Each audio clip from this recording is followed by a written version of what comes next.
No doubt, no doubt, no doubt. And we are live. So, and how you doing today, beautiful? Great. Having a good day. Oh my goodness, no doubt, no doubt, no doubt. And how was your weekend? And what did you do this Pretty past good. weekend? It's been a crazy. We actually just got back from like a 10-day trip. I apologize. Doc is just getting in. We just got back from a 10-day trip. We had 3 days at Mocha, and then the rest was spent in Dallas doing collabs and stuff. So we are Mhm. exhausted. Oh, I can believe it. So y'all went to Splash Mocha. Yes, we did. It was my first Oh my one. God. Oh my God. So tell us about your first time going to Splash Mocha, because I done talked to a couple people that you know that went there, that done some work there. Yes. So I've been in the lifestyle for like 3.5 years. So I Mm. was expecting a life. I understand lifestyle stuff, but this was a totally different experience, which it was so fun. And I was basically a kid in candy store. It was so much fun. There were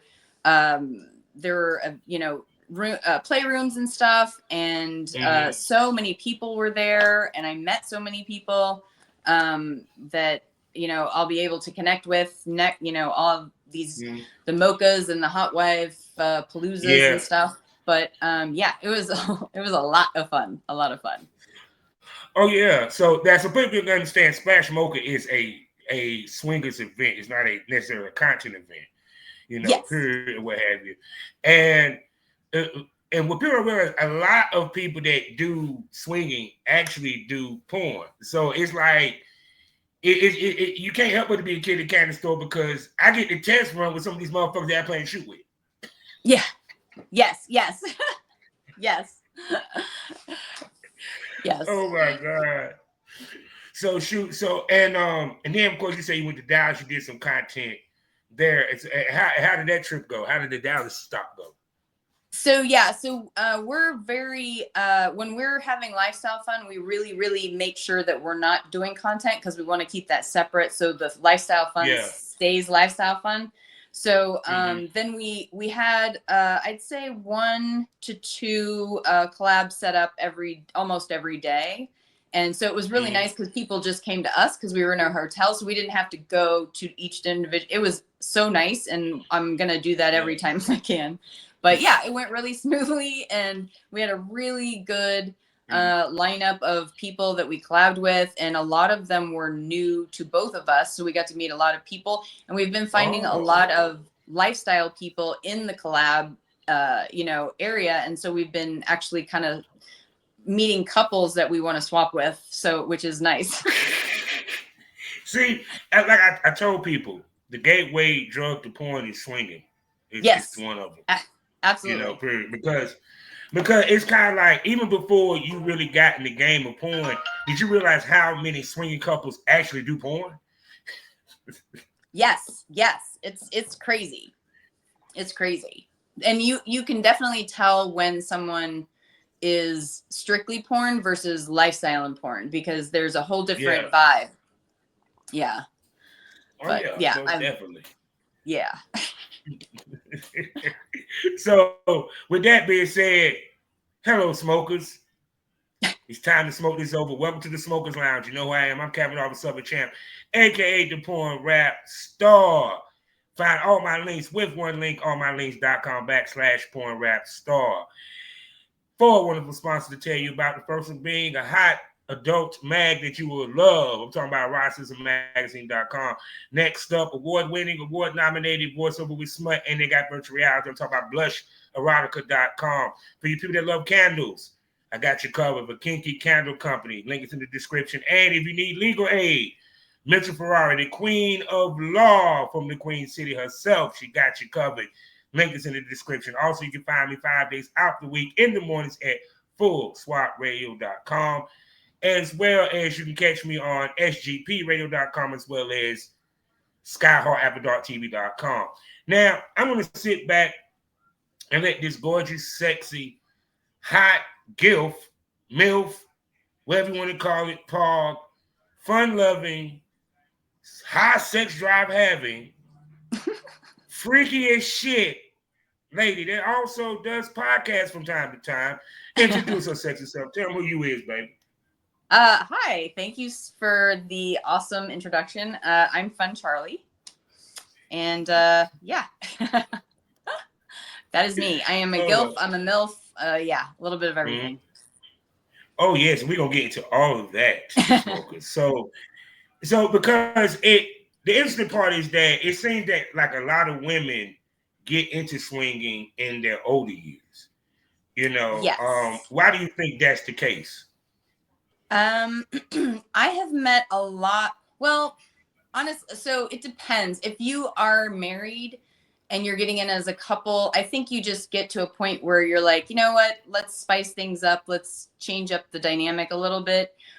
For me, I've also met a lot of women who go through a divorce, and you're like, I didn't get to explore my wants and desires and needs and stuff in my marriage, so that now this is my time. This is my time to figure things out, and that's why that's how I gravitated towards it.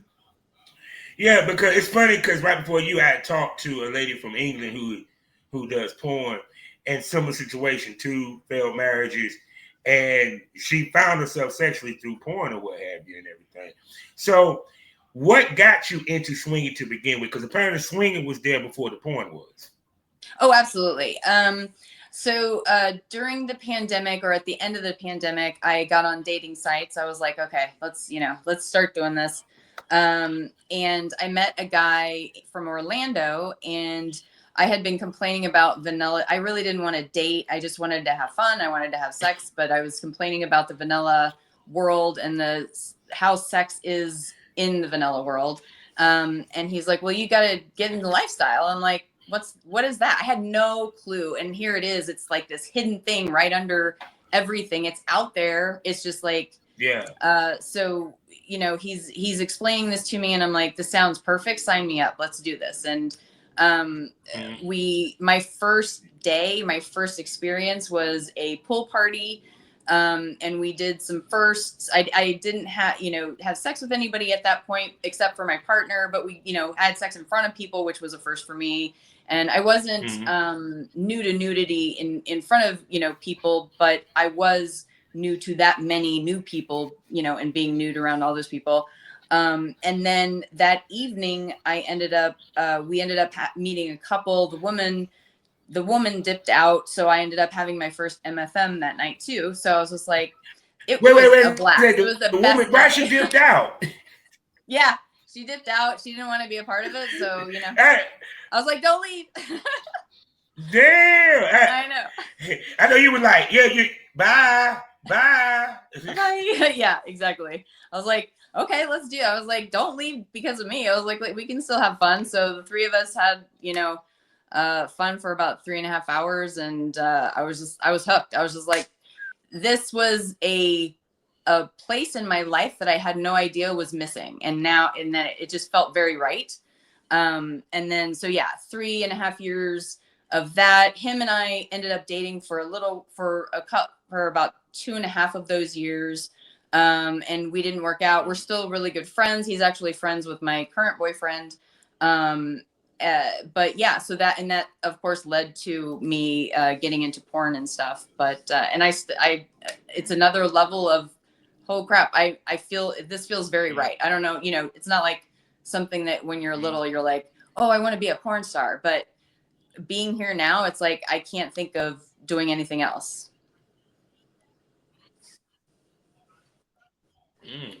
Okay. Yeah. So when it came to, because like you said, you had did the swing for 3 years or what have you. Mm-hmm. How did the transition happen to doing porn? Like, what steps did you take? Did you look to try to work with an established company? Was you trying to just find people to shoot content with? What steps did you take to pursue the porn? Get there. So between my boyfriend at the time and I did, a lot of amateur stuff, and I had gotten really comfortable with being filmed and all that. And I had started an OnlyFans. I had one going for about a year before with no face, and it was very difficult to do. And I didn't know how to work social media at all. Like I didn't even do that in my own fun time. So I had no clue what the hell I was doing. But then my boyfriend at the time, we met a couple at a meet and greet, a swingers meet and greet, and they were very successful, and they knew exactly what they were doing, and they were making a lot of money, and they actually ran their own shoot houses. And so they were like, come for the weekend. You'll be great. You can shoot. We'll show you how everything's done. And that just, they encouraged me to show my face, and I got on Twitter, and everything that was back in February. So I haven't even been doing it for a year yet, but it's been a lot of fun. Oh my God. I got a baby. I got a baby, bro. I got a baby here. Oh my God. So but what's crazy is a lot of girls, see, you just proved my point. What I've been saying when it comes to this business. A lot of girls, they jump into this. Main reason because they don't want to show their face. And they go to the OnlyFans because it enables them to be able to operate without showing their face. Yes. But how difficult was it for you to finally say, I'm going to show my face? Because people don't realize at the end of the day, the money is in the face. It really, I didn't want to show I was okay with showing my face once I knew it was something I wanted to do. That's why I didn't show my face at first. I wanted to make sure that I wasn't making a mistake for me. But then, and I, doing it for a year and struggling with it so hard, and reading and doing a lot of research, I realized that it's not, I mean, you can be absolutely gorgeous, but if you don't have a personality, if they're not seeing your personality, then you're not going to get people. It's all about people want to know you. They want to know what you're doing. They want to know your personality. And it's hard to convey your personality without showing your face. I don't care how hot your body is. Yeah. You can't, it's hard to convey that. So, and that's basically what that couple reiterated. And, so I was at a point where I just needed to meet someone who was doing it successfully, because you can see all these people online doing it, but you're like, I don't know any of those people. Are they even being real? Are they actually making money? And that was the thing. I just needed to meet someone who did it and who's doing it, who's making money. That really helped me just do it. Just like, make the leap. And once I did, it really took off, and it was so much easier to get my personality across, and it was successful. So I just kept on with it, and it's been pretty crazy since. It's been a crazy ride. Now, so people understand this. She started in February. As we recording this is November. She done shot with Samaj, Jay Black, my man Doc. Yep. You know what I'm saying? Doc Chocolate, who thank you again, Doc, because I've been told you to show your goddamn face, you sexy chocolate fucker. He's outside. Damn it, I told you what would happen. He finally took my advice. You saw what happened, fucker.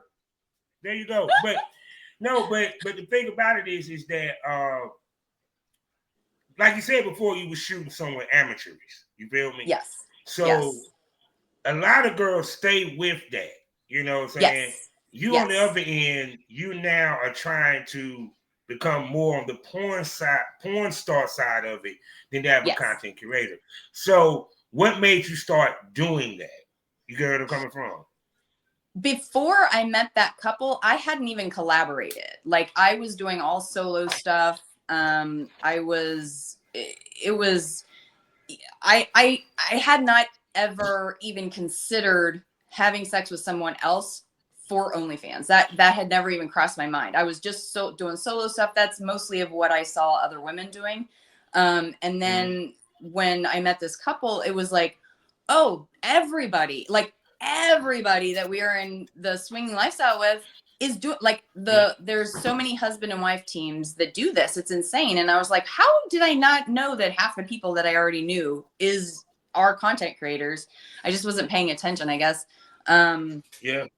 So yeah, it was a little, I think jumping in the deep end right away was super helpful. Like, if I would have inched forward, I don't think I'd be where I am right now. But jumping in the deep end right away, doing collabs, I'd had 4 or 5 collabs that weekend with pretty decent names, and so it was like, oh, okay, yeah.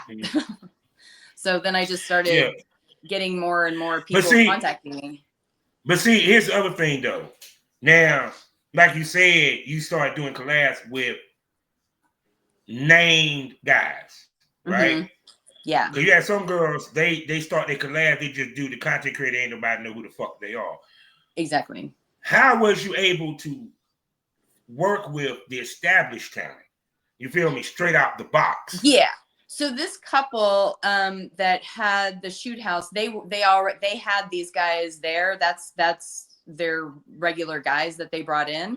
So and you know, they allowed me to go, you know, choose and see if whoever you want to shoot with, if they'll shoot with you, then we'll make it happen. And I was able to shoot with most of the guys, at least do one shoot. Nah, that's a shock. Her sexy ass. And someone talking about some, no, I don't want to shoot with her. I don't want bullshit. I be like, definitely her first. Her first. Her first. Thank you. Yes. You know? So yes, and then I think once other guys saw that I was shooting with those, you know, those bigger names, then I started getting people reaching out to me.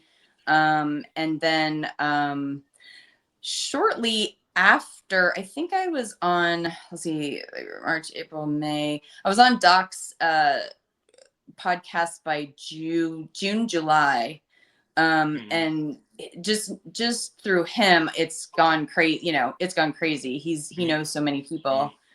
But yeah, it was crazy. But that was a huge, and like I said, deep end. If I wouldn't have been able to shoot with some of the big names, I don't know how that would have happened or how fast I would have gotten to this point. But see, the thing about it is that's the, if you want to take your career to the next level, you have to shoot with bigger names. Because your brand is based off of who you fuck. Yes. You feel what I'm saying? Because you always hear females say, part of the reason they don't want to get in porn because they don't want to fuck all these dicks. It's not about fucking dicks, it's about fucking the right dicks that can propel your career. And girls don't get that. You know, period. And it's not viral dick. Because a lot of girls shoot with some of these male talents and went viral. I keep saying this, viral for a moment. Yeah. We're talking about over time. You need established. You know, so yes. So for you, when you got that shoot house, right? How surreal was it? Because before this, like I said, you shooting amateur. Now we talking about shooting pro. This is different. This ain't just sitting up a tripod. And you take the light shade off the goddamn lamp, and me and my boyfriend just fucking. You feel me? Yes. So how was you able to transition to that type of shooting? Honestly, it felt very natural. I didn't have a lot of difficulty transitioning, but everybody was very good at. They knew I was new, so they kind of guided me through it. So it wasn't too much of a struggle. I think I was just more nervous. Honestly, I was more nervous that I was able to take the big dicks, because you go from lifestyle to content, and that's like, I mean, there's a substantial difference. So, and I did have a little trouble. I was like, at the end, I was like, I just can't do this anymore. It's like, I tapping out. But other than that, it was actually a pretty smooth transition. Everybody was very cool. But it definitely does make a difference. Yeah, like the women who are just, fucking their boyfriends, it's totally a different avenue to where you're going. And so if you're not shooting with these guys, it's going to take a little longer for sure. So now I see that your brand is forming. What type of scenes that we will see from you and stuff like that, or what have you. I see that you implement a lot of lifestyle scenarios into your scenes. You know what I'm saying? Because she does skits that do precede the scenes. She just don't do straight fuck scenes. Thank you. Now, so for you, how important is it for you to show the swinging side of things through your content? That's actually been kind of a newer thing. Since Doc and I have started shooting, we and on top of us starting to date, we've also been navigating the lifestyle together. And so we're like, why don't we kind of, if we're gonna collab with another couple, why don't we turn that into a lifestyle situation where we're swapping so people can see what that looks like. But yeah, that's kind of been more of a newer thing. And I've been collabing with people and situations that I have access to. And so things are changing as I have access to more opportunities and different opportunities. So I didn't have a lot of girl stuff in the beginning because I didn't really collab with any women or collab with guys that had girlfriends or wives or whatever. But now that's kind of changing. Yeah, because I did enjoy that Carissa Cox scene with you and Doc. Yeah, nice. I took a look at it and stuff. Shouts out to Carissa out this piece. So, with that being said, when it comes to male talents that you're going to work with, because you have worked with the best, what they have to bring to the table other than, yes, I'm going to say it, people, we want to fuck them, because part of the content trade is tractability is there. Yeah, you ain't gonna pick someone that you shoot and content trade with if you don't want to fuck them. But what else they got to bring to the table besides that, though? If somebody is new and getting started, there's basically an understanding that if they're a guy and they're just getting started, then they don't really have a following, and us collabing and swapping is not kind of an even trade, or a bigger name is cool with shooting with me and they know that I'm going to benefit from their bigger numbers. There's usually money involved at some point because we're it's not an even swap. But honestly, a lot of it is, am I attracted to them? Do they fit my brand? Do I like their personality? I mean, they could be hot as fuck, but if they're an asshole, I'm not going to shoot with you. There's no way. I don't want to spend, I don't care how long, even if it's like 20 to 30 minutes, that's a long time to be with someone where they're a total asshole. Yeah. So personality really does make a huge difference. Yeah, because the point of the chemistry, because even to the point that the chemistry allows the sex to tell a story. And a lot of people don't understand how important that your sex, the way that y'all move on camera and stuff like that, tells a story just as much as the story that's told going into it, period, and everything. So for you, a lot of people don't realize how much work it takes to be in front of that camera. See, they all want to jump in it, but they don't realize the headache and the work and all that got to be done, because once again, we're creating a fantasy. Yes. And let's keep it real. Some of you motherfuckers do not get your dick rolled. Y'all don't get no anal, none of that shit. So speak to all the physical shit that we have to do in front of that camera. And it's not always comfortable.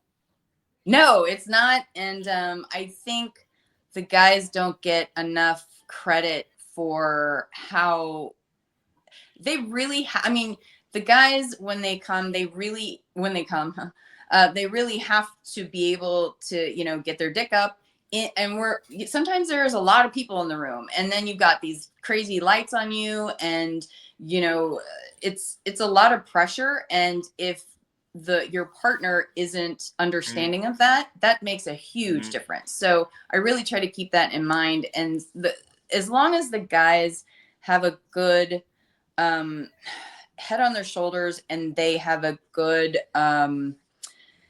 viewpoint of that, and they understand that, I'm giving you this leeway, that I understand this is a lot of pressure for you.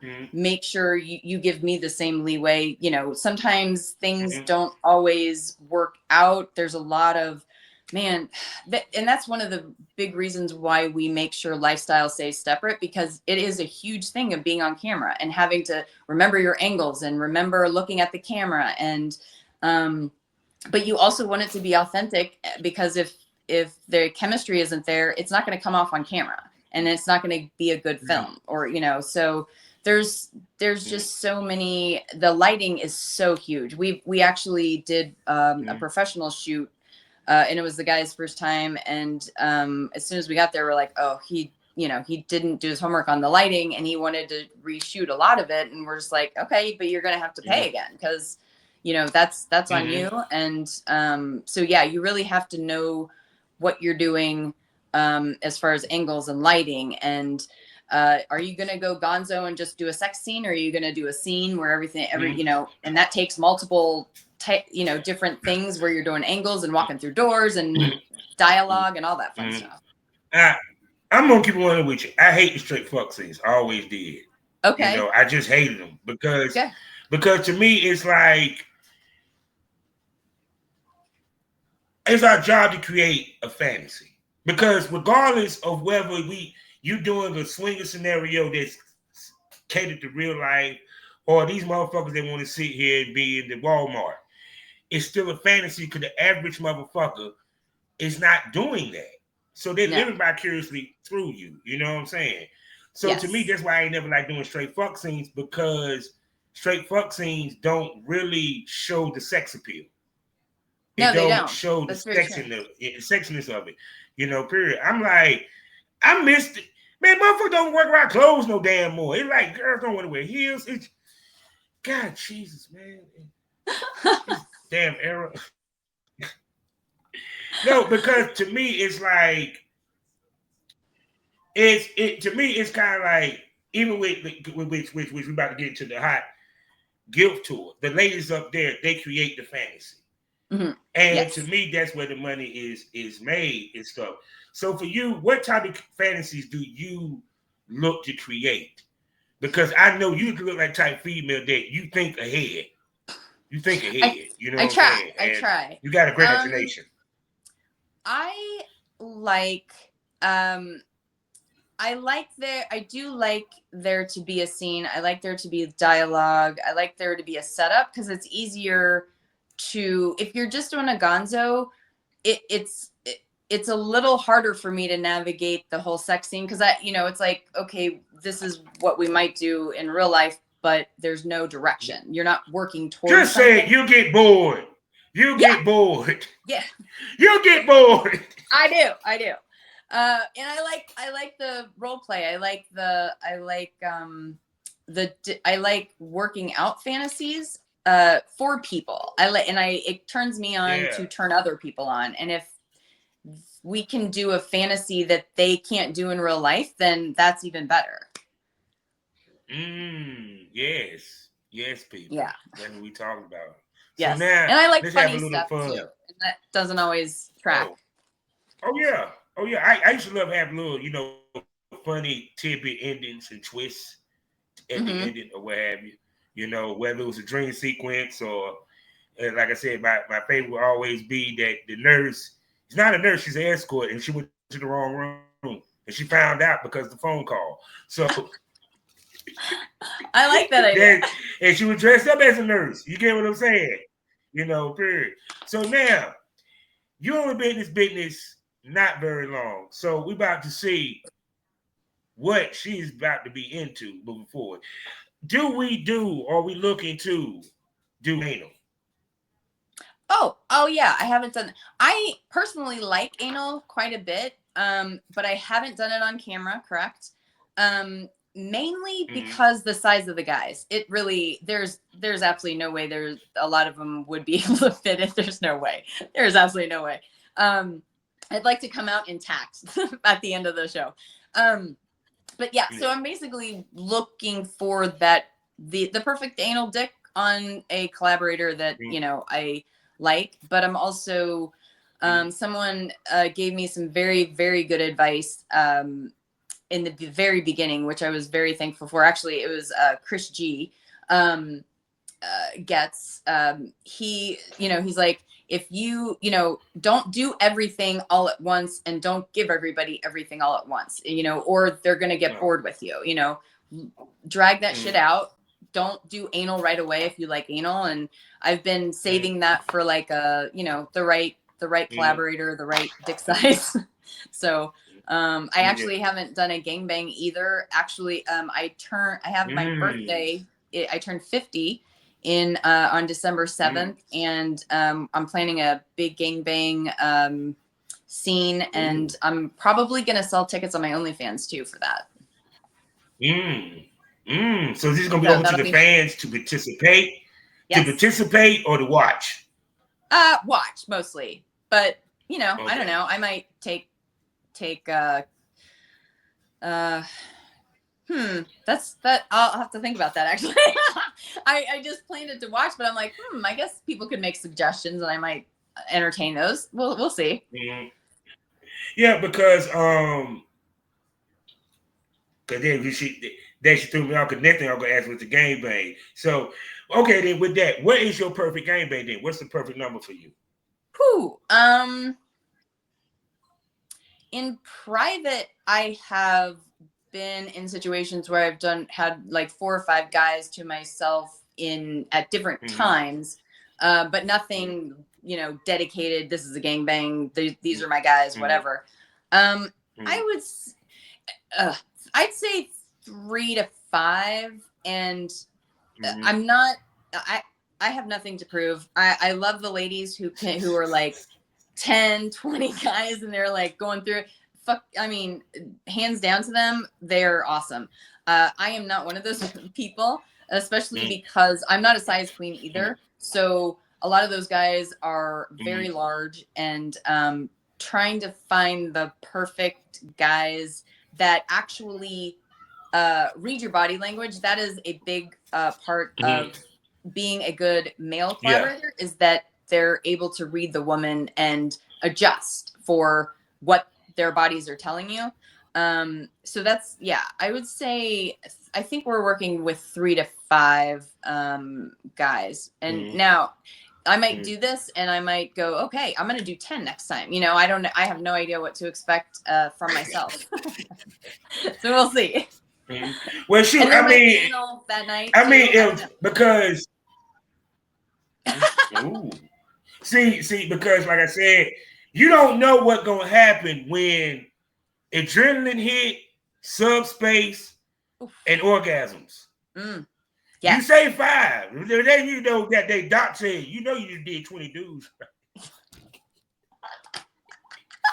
You knocked them out.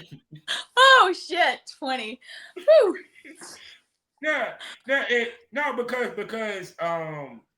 Because of course the thing about it is, like I said, when it comes to porn is becoming more extreme. The cookie cutter porn that we grew up on is now, I ain't gonna say long gone, but people want to see more outrageous, out of the norm shit, period. So with the gangbangs and stuff of that nature. So for you, I'm gonna ask you this: how do you balance to where you're diverse, but you're not typecasted?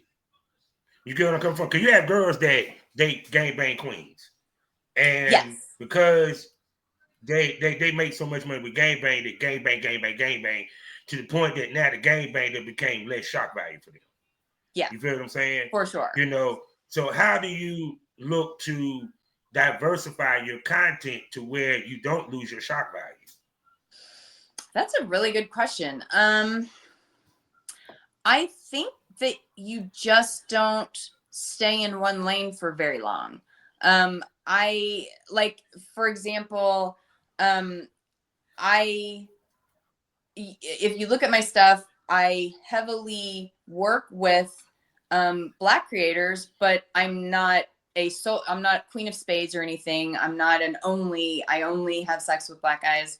And I've made sure to sprinkle in, white guys, Puerto Rican, any other race or mixture of races that I can, because I don't want to be typecast with just the Queen of Spades, moniker. But I think that's the same thing with anything else.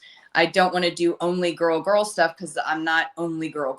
I think you just keep mixing it up and keep adding new things and don't stay in one lane for very long. Yeah. So now, how did we become a part of the Hot GILF Tour? So at my first shoot house, I met Foxy Darlin, and her husband, and we became fast friends, and we have been, we've kept in touch since then. We didn't get to shoot actually that weekend, but we have plans to. And then she called me and was like, "Hey, we're doing this thing. How old are you?" And I was like, "Well, how old do I have to be?" And she's like, "Okay, you're in, you're in." And they were like, "We're doing this tour, and GILF is becoming a bigger and bigger search term. We want to capitalize on that, and we want to show people that older women are just as sexy. We have crazy sex drives, and we're out there, and we want to make sure that older women are covered as far as the porn industry, because we were taking an Uber the other day, and she was asking us what we did, and we told her the truth.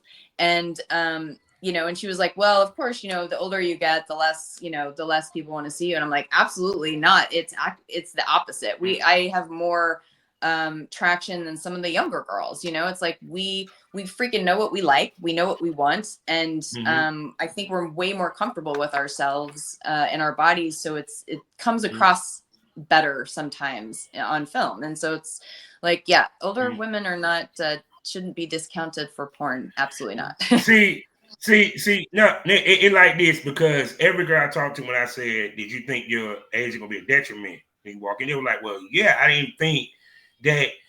I could have told you, because the game became older, because the stepmom, the hot wife, the hot MILF, even the hot GILF, you know what I'm saying? Because it's the fantasy of it is that men want to fuck with an older woman, and they want to fuck with a hot older woman. Yes. Period. A 30-year-old want to fuck with a hot 50-year-old. A hot 40-year-old want to fuck with a hot 60-year-old. Yes. Period. So, and then if you look in social media, if you look even on TV, the housewives, all them motherfuckers is over their 40s. The hot wives, the basketball wives, you know what I'm saying? I told you, when Miss Stifler's mom and Miss Parker came to the TV screen, it was over. Yeah. Yes. That's it. Yeah. Yeah. And to prove my point, she just said she about to turn 50 in December. I thought she was gonna tell me she's 38. Thank you so much. Smoke that over. I love that. Yeah. So for you, it's like this to me. My question is this: do you think you coming in the game at an older age able you to navigate the game better than if you came in younger?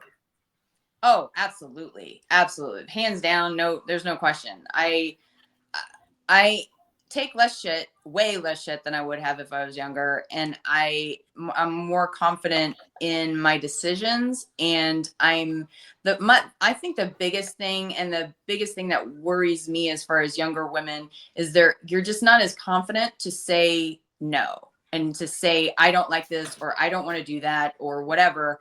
And I don't care. It's like, I'll leave, if you keep pushing it. So I think that those things are harder for younger women. Not all younger women, but a lot of younger women. It's hard. It's a process as you get older.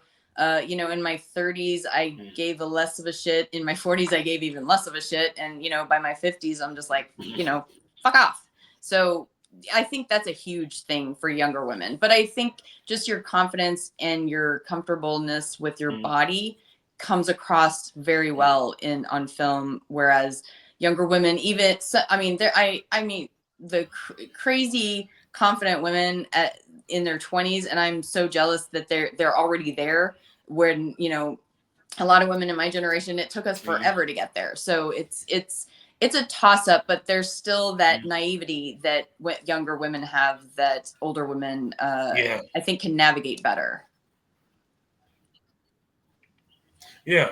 They, regardless of how old they think, how mature they think they are, they still have the Google eyes. Yes. You know, Yes. period. And they're easy to be digmatized. Yeah. Yes. Easy to be Yes. digmatized. Yes. Can't digmatize an older woman like that. Goddamn. You got to work hard for that shit. Yeah, you really got to be very good. You got to work hard. Oh my goodness, Lord.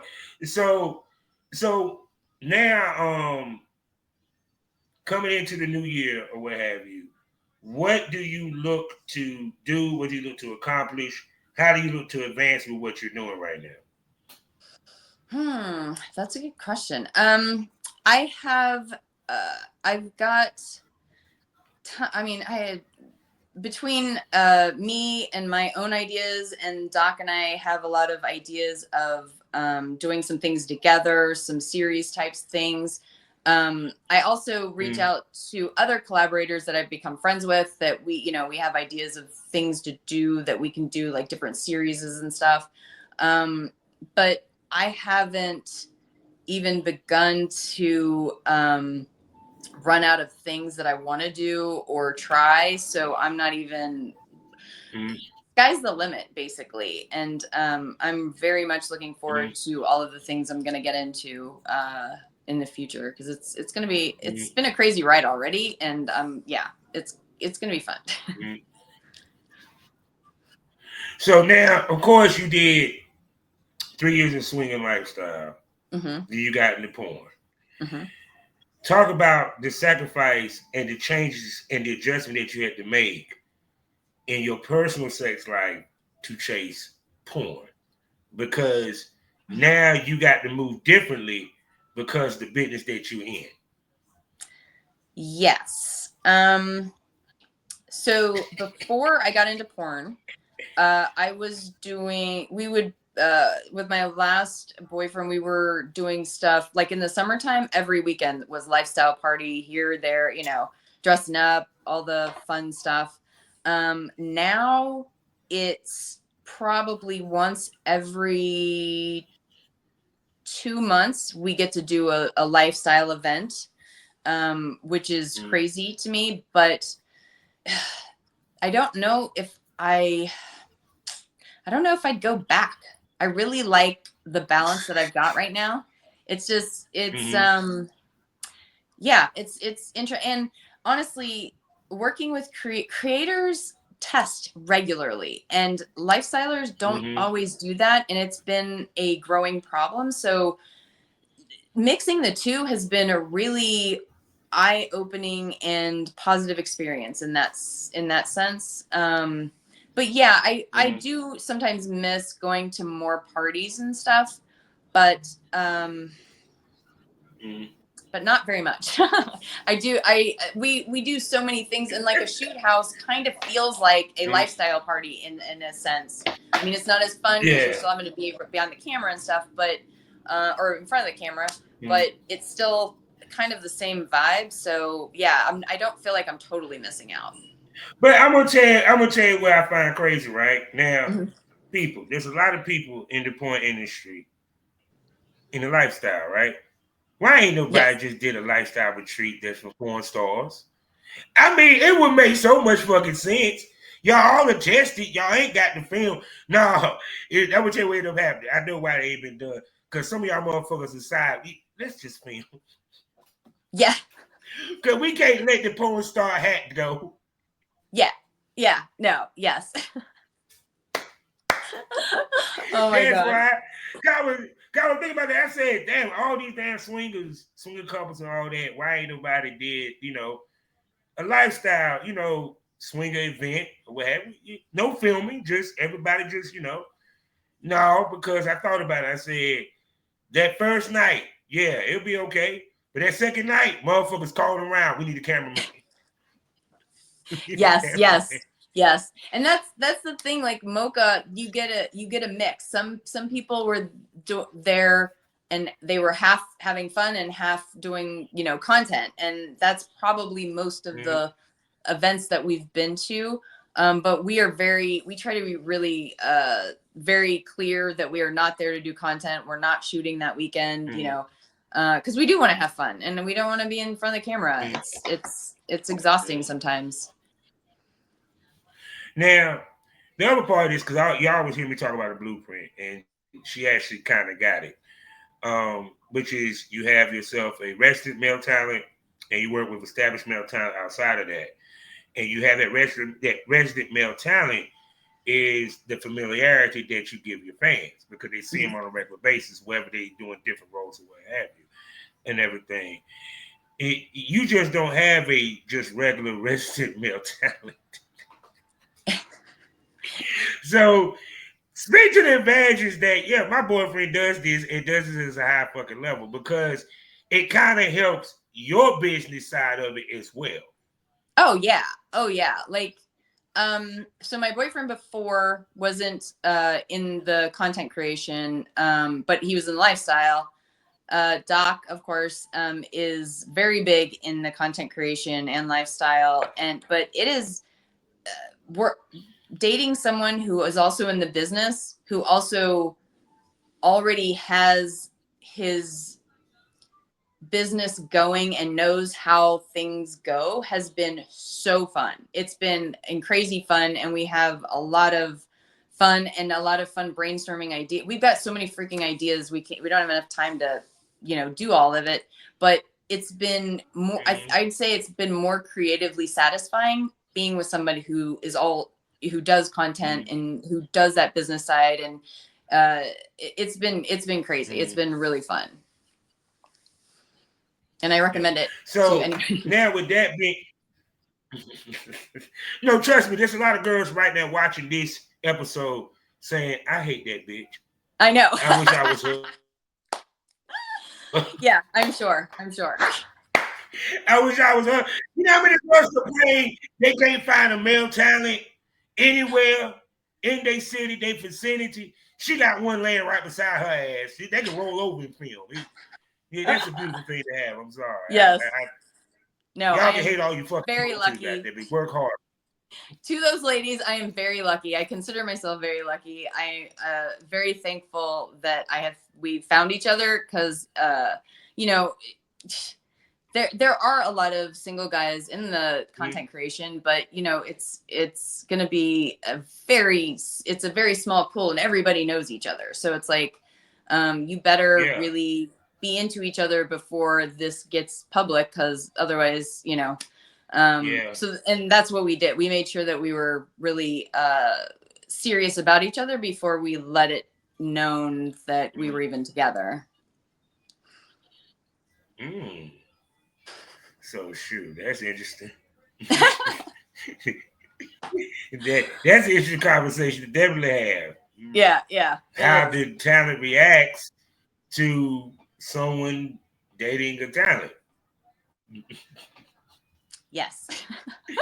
which I don't see what a reaction then. Okay, I want to shoot with her. Hey, Doc.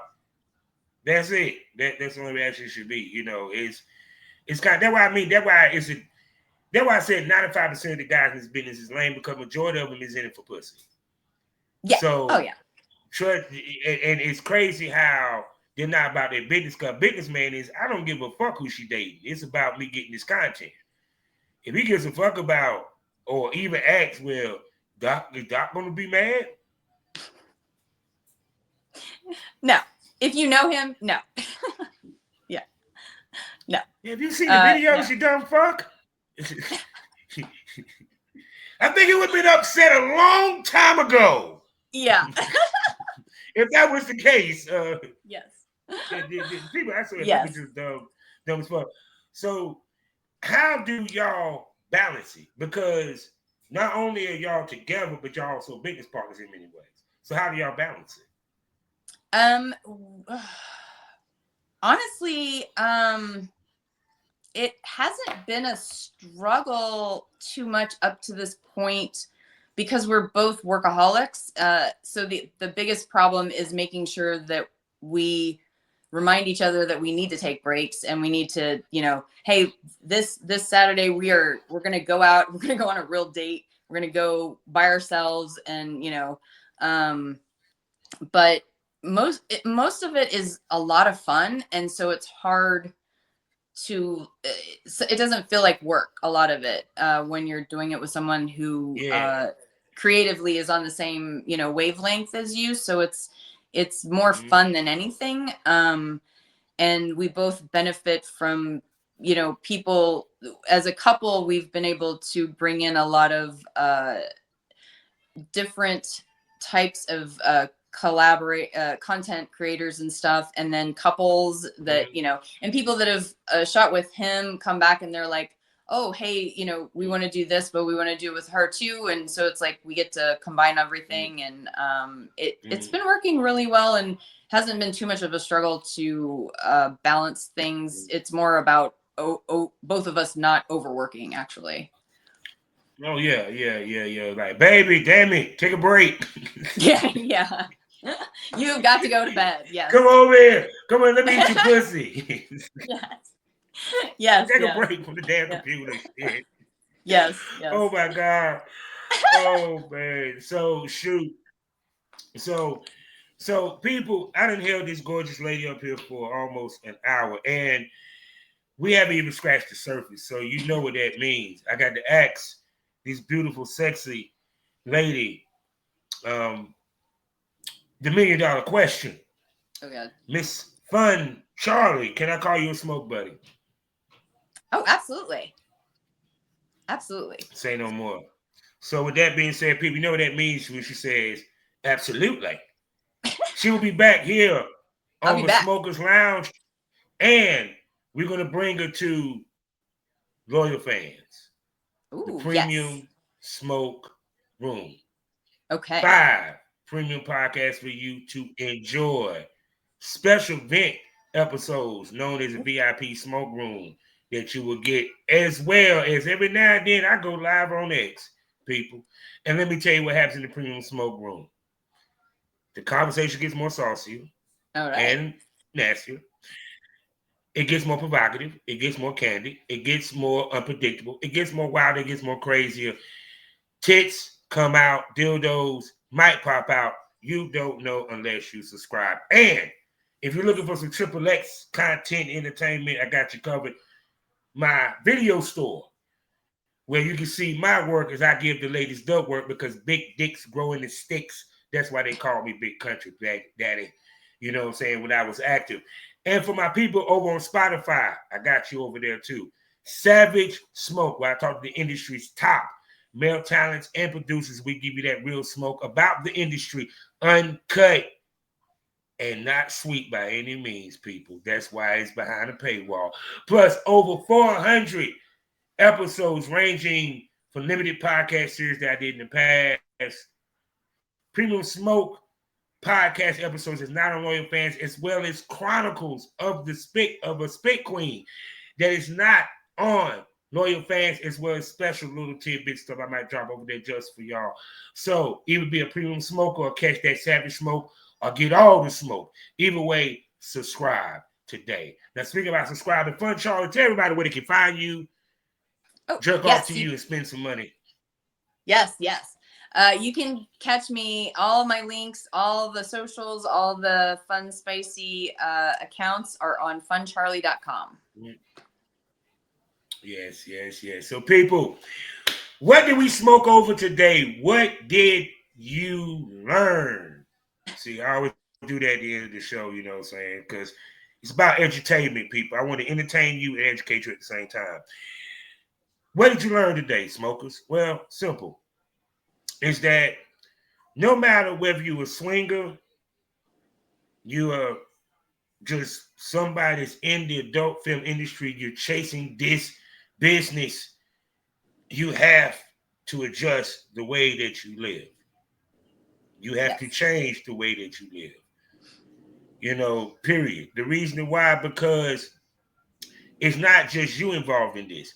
You have your co-workers, you have your mate, you have the people that they're going to shoot with. And trust me, if anyone ever will tell you in this industry, when one test goes positive, the business stops, millions to billions are lost. You feel me? Not just on the big end, but also people got to retest. You know how much them damn tests cost, man? It's a fucking car payment. Yeah. And so, you know what I'm saying? Or a house payment if you on Section 8. But the point being is that you have to be responsible human being sexually as well as emotionally and mentally to do this business. Yes. Because just because you think that you can fuck well doesn't mean that you're meant to be in this business, yo. Because it's more than that. It's about how you conduct yourself on set, how you move, how you talk to the ladies, and the ladies talk to the gents when it comes to setting up shoots. And it's even the after, you know, hands down. It's a business. I can't emphasize it more. And two, also the other end of it is once again, having someone in your corner that supports you in what you do helps you grow and it helps you achieve greatness. You feel what I'm saying? You know, it's an old saying that they said. They said that a great woman or man can take a man or a woman to great heights. A bad man or woman can take that motherfucker to hell. You feel me? So, and yeah, y'all jealous of what it is because y'all wish I could be that sexually free and you wish you could fuck something and your husband wouldn't be mad about it. But maybe if y'all sat down and actually had the hard conversation, he might not have an issue with it. It's called communication. That's the main thing I want you to learn. You feel me? So with that being said, you know how we hear these things all day, every day. Life is a learning experience. What's the point of the experience if you haven't learned anything? Smoke this over. Charlie, tell everybody goodbye. Goodbye. Thanks for having me. And it was my pleasure. Now I'm just waiting for this slow computer to shut down. Yeah, y'all know what it is, smokers. Y'all know how my computer is. Don't worry, I'll upgrade one day. God, these damn pages. See, this is the comedy. There we go. We